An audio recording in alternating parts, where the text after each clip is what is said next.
सुप्रभात बच्चों, प्रस्तुत है दिनांक 24/8/20 का कार्यपत्रक। यह कार्यपत्रक हमारी पाठ्यपुस्तक क्षितिज भाग 2 के लखनवी अंदाज नामक पाठ पर आधारित है और इसके लेखक श्री यशपाल जी हैं। इस पाठ के माध्यम से लेखक ने सामंती वर्ग की बनावटी जीवन शैली पर व्यंग्य किया है। तो आइए पढ़ते हैं आज का कार्यपत्रक।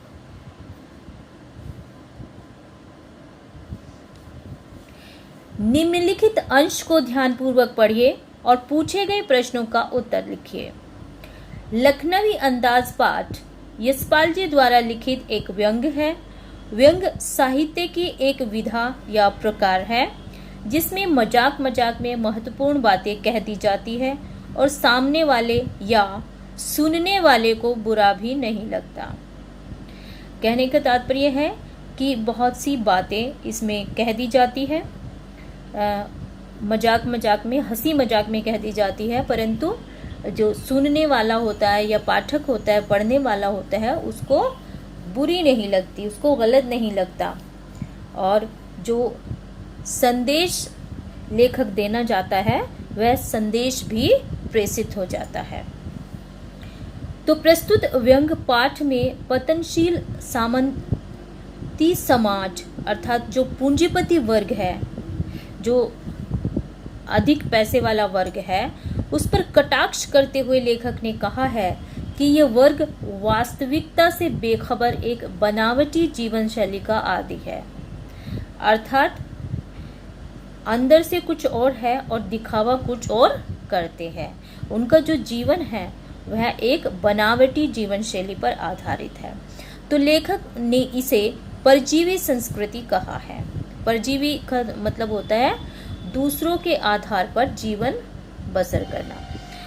तो इस पाठ में लेखक ने लखनऊ के एक नवाब की दिखावटी जिंदगी का वर्णन किया है, जो रेलगाड़ी में यात्रा करते हैं और समय बिताने और शौक के लिए खीरा खरीदते हैं और सामने बैठे लेखक से खीरा खाने के लिए पूछते हैं। लेखक के मना करने पर उस खीरे को धोते हैं, पोंछते हैं, करीने से काटते हैं और फिर जीरा मिला नमक और मिर्च छिड़कते हैं और पुनः लेखक से लेने का आग्रह करते हैं।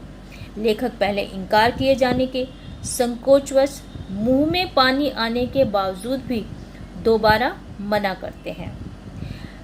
नवाब साहब खीरे के एक एक फांक को उठाकर मुंह के पास ले जाते हैं, नाक से सूंघते और खिड़की से बाहर फेंक देते हैं। अर्थात वो खाते नहीं हैं, सिर्फ सूंघते हैं और उस खीरे को या खीरे के टुकड़े को या फांक को बाहर फेंक देते हैं। तो आइए इस गद्यांश पर आधारित जो प्रश्न हैं उनका उत्तर हमें देना है। तो देखते हैं कौन कौन से प्रश्न हैं जो इस गद्यांश पर आधारित है। पहला प्रश्न है कि व्यंग्य किसे कहते हैं और इसकी क्या विशेषता होती है। तो व्यंग्य साहित्य की एक विधा है जिसमें मजाक मजाक में महत्वपूर्ण बातें कह दी जाती हैं और सामने वाले या सुनने वाले को इसमें बुरा भी नहीं लगता और लेखक जो संदेश देना चाहता है वह भी आसानी से पाठक तक पहुंच जाता है। अगला प्रश्न है कि लेखक ने परजीवी संस्कृति किन लोगों के लिए कहा है। तो सामंती वर्ग के लिए लेखक ने परजीवी संस्कृति शब्द का प्रयोग किया है। यह इस प्रश्न का उत्तर है। तीसरा प्रश्न है कि नवाब साहब ने ऐसा क्या किया जिसे आप दिखावे की प्रवृत्ति कहेंगे। तो नवाब साहब द्वारा खीरे का धोना, उसे पोंछना, ध्यान से छीलकर काटना, तौलिए पर सजाना और खीरे को बिना खाए सूंघकर खिड़की से बाहर फेंक देना उनकी नवाबी रईसी पर गर्व अनुभव करने और दिखावे के व्यवहार को प्रदर्शित करता है। तो यह सभी प्रवृत्ति उनकी दिखावे की प्रवृत्ति है।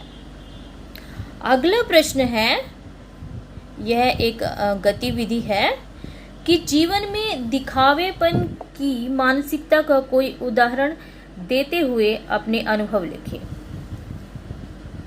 तो बच्चों, ऐसा कई बार होता है कि जब हमें ऐसे लोगों से हमारा पाला पड़ता है जिनके अंदर दिखावेपन की मानसिकता होती है, और कई लोगों में इस प्रकार की मानसिकता पाई जाती है। यदि आपने भी किसी ऐसे व्यक्ति को देखा है, सुना है, अनुभव किया है, तो आज आपको इस गतिविधि में अपने उस अनुभव को लिखना है। तो इस गतिविधि में आज अपने अनुभव आप लिखेंगे। आशा है आपको आज का जो कार्यपत्रक है वो पूरी तरह से समझ आ गया होगा और इस कार्यपत्रक को करने में आपको कोई परेशानी नहीं होगी। आज के लिए इतना ही, मिलते हैं अगले कार्यपत्रक में।